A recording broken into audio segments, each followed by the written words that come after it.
Welcome to The Purpose and the Pivot, the podcast for women who know it's time for more.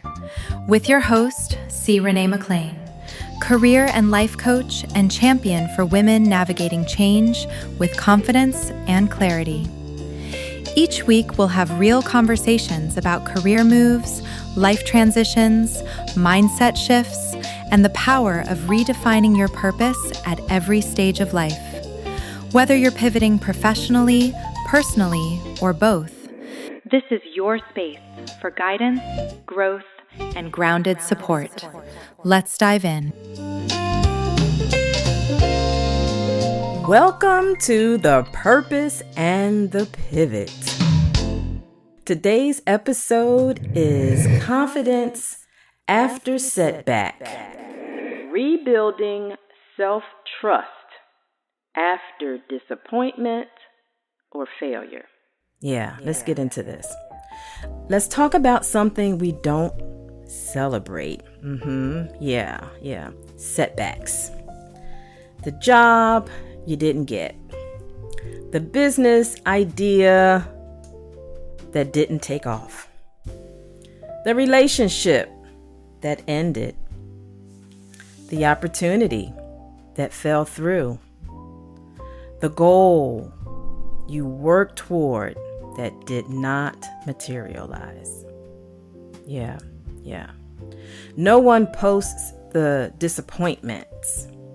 No one highlights the rejection email. No one applauds the silent tears after trying your best. But setbacks have an emotional impact that is real and often underestimated.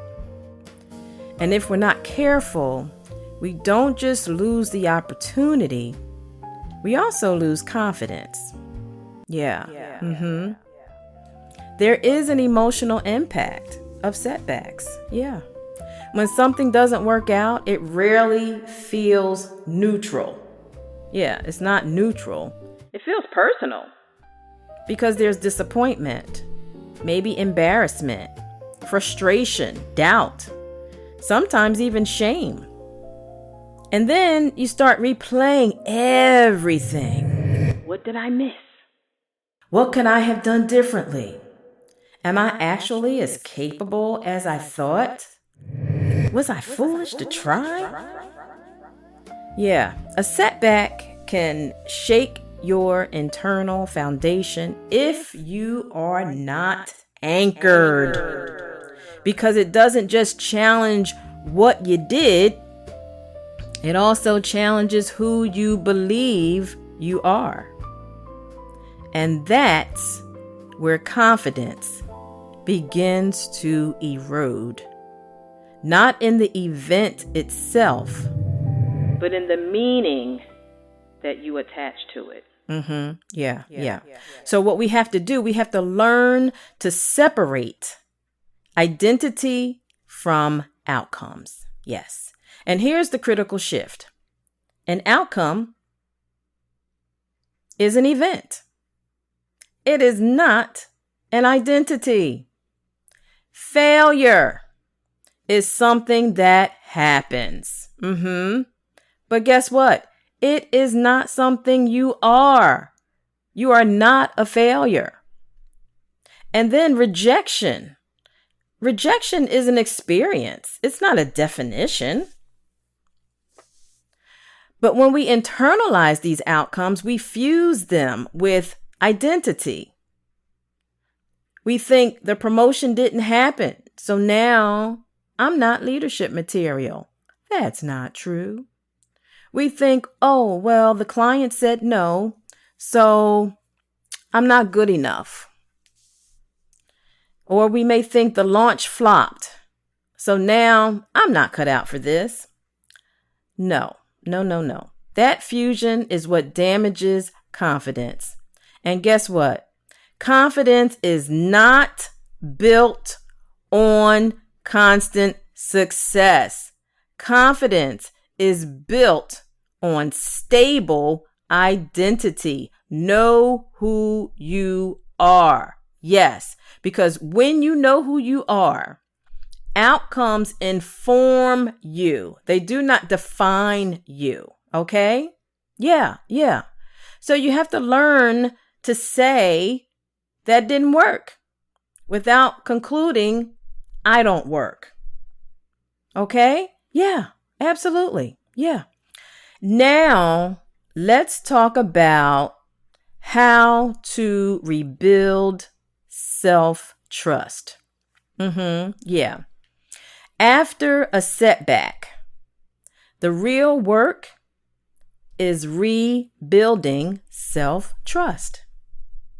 Yeah. Not proving yourself to anyone or everyone else. Not rushing into the next opportunity to compensate, but restoring your own internal confidence. Yeah. Self-trust is built through small, consistent integrity with yourself. I am going to say that again. Self-trust is built through small, consistent integrity with yourself. Yes. Keep promises to yourself again. Yes. Follow through on manageable commitments. Yeah. Make decisions and then stand by them. Yeah. And show up even when it feels uncomfortable. Start small. Start small. Yeah. Confidence doesn't return in grand gestures.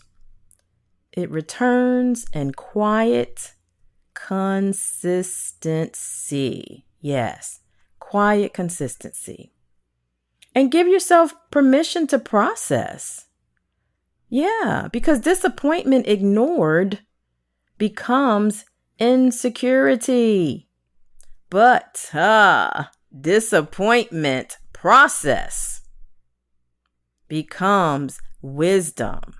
Yes, disappointment ignored becomes insecurity, but disappointment processed becomes wisdom. Oh, yeah.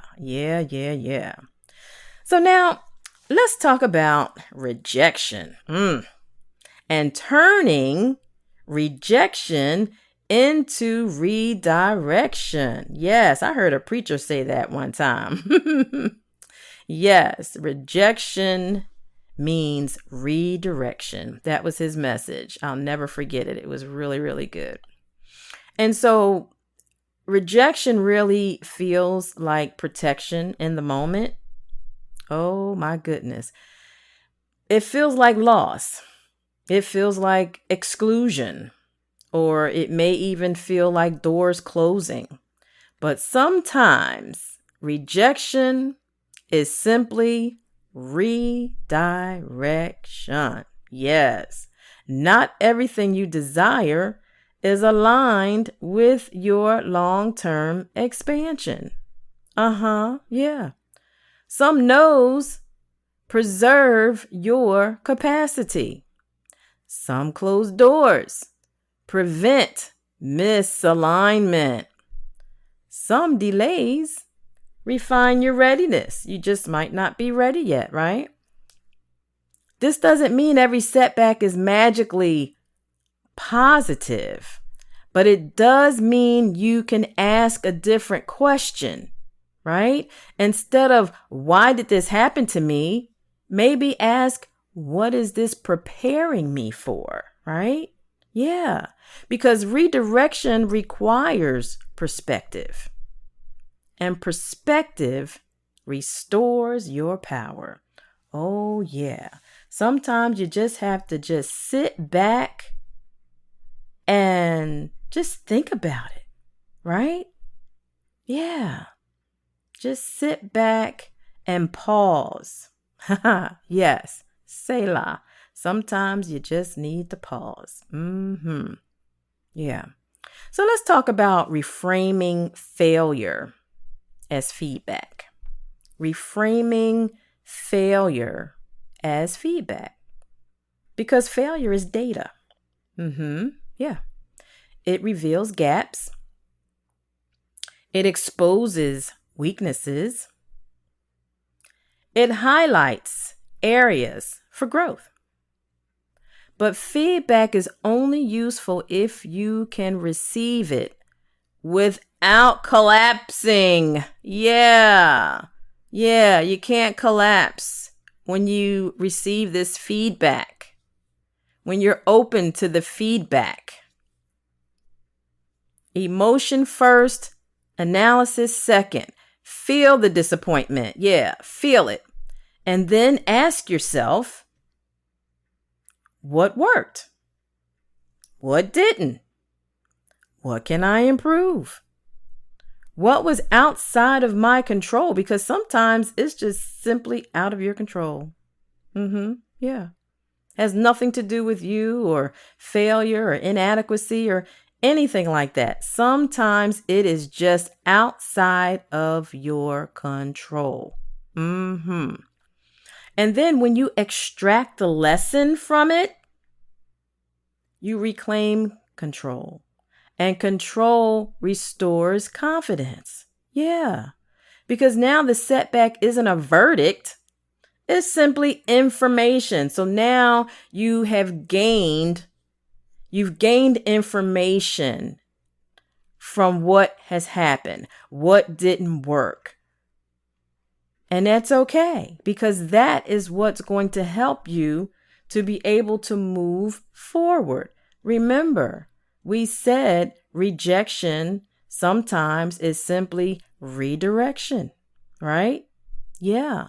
And now you have a clear perspective, and that perspective that you have now will restore your power to move forward. Yeah. Let's do this reflection exercise. Yeah, we're going to rewrite the narrative. Let's rewrite the narrative. Yeah. So I want you to think about a setback that still lingers in your mind. Think about a setback that still lingers in your mind. Now, write down the story you've been telling yourself about it. And be honest. Be honest. I failed. I'm behind. I embarrassed myself. I'm not as capable as I thought. Those may be your thoughts. Now, rewrite it. Change the narrative from identity-based to growth-based. Instead of I failed at that opportunity, try this. That opportunity revealed skills I need to sharpen. Yeah. Instead of saying, I'm not good enough, how about this? I'm in development, not deficiency. Right? You're in development. You're not deficient. Instead of saying, I missed my chance, how about this? That wasn't my alignment, because sometimes it's not the right thing, right? Something better will require a stronger version of you, right? So you didn't miss your chance. It just wasn't the alignment for you. Something better is coming. Receive that, right? Because the story you tell yourself will determine the confidence you carry forward. Yes, we all have setbacks, and it is okay. And what that does, it gives us time to sit back after the setback, reevaluate what has transpired so that you can move forward with more wisdom, right? Yeah, with more wisdom. Yeah. So, in closing today's episode, I want you to know this. Confidence after setback isn't about pretending it didn't hurt, because it does hurt. If you try something and it doesn't work out the way you thought it should, you have an event and the amount of people you expected to come, they don't show up. You start a business and it doesn't really go anywhere. It happens. But that confidence after the setback isn't about pretending it didn't hurt. It's about deciding it didn't define you. It did not define you. You are not your worst outcome. You are not your last rejection. You are not your most public mistake. You know who you are? You are a person in process, because we're all in process, right? All of us. A work in process or a work in progress, however you want to say it. We all are, right? Guess what? Process includes setbacks. Yes, process does include setbacks. And the goal is not to avoid falling. The goal is to fall without fracturing your identity. The goal is to fall without fracturing your identity. So rebuild your self-trust. Extract the lesson learned, right? And then rewrite the narrative. And after you rewrite the narrative, guess what? Try again. Try again with more information, with more wisdom, with more confidence. Because confidence is not the absence of failure. It is the courage to continue in spite of it. Yes. Courage to continue in spite of it. And guess what? That courage, it's still inside of you. I want you to know it. I want you to receive it. And I want you to believe it. Yes. Well, guys, that is our show for today. And if this episode has resonated with you and you would like to have a complimentary coaching session with us about this topic, check out our contact information in the show notes. Until next time, be encouraged, enlightened, and empowered. I am C. Renee McLain. Thank you for joining us today. Thank you for tuning in to The Purpose and the Pivot. If today's episode encouraged or inspired you, be sure to follow the show and share it with another woman who's navigating her own transition. For coaching support or to connect with C. Renee McLain directly, visit McLain Career and Life Coaching or schedule a consultation using the link in the show notes. Remember, your purpose evolves and you have permission to pivot. Until next time.